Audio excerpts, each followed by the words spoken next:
Alright, time to start working on this log house again. Stripping off the what's left of the old stain, which isn't very much.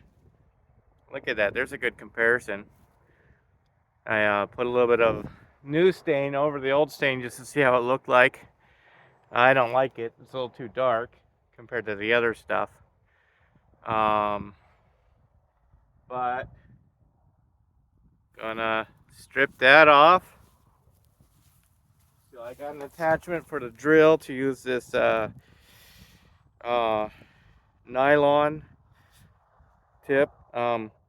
It the angle grinder was too fast. It was actually burning the wood, but with the drill I can go slower. But what I'll probably end up using, like what I liked to use last time, seemed to go the fastest, was this kind of fine brushed angle grinder wire, crimped wire brush, and it's kind of a nice it's a shallow cup. So here's a little preview of some fast forward action. If you stay tuned later tonight, I'll post the full grinding. Here it goes.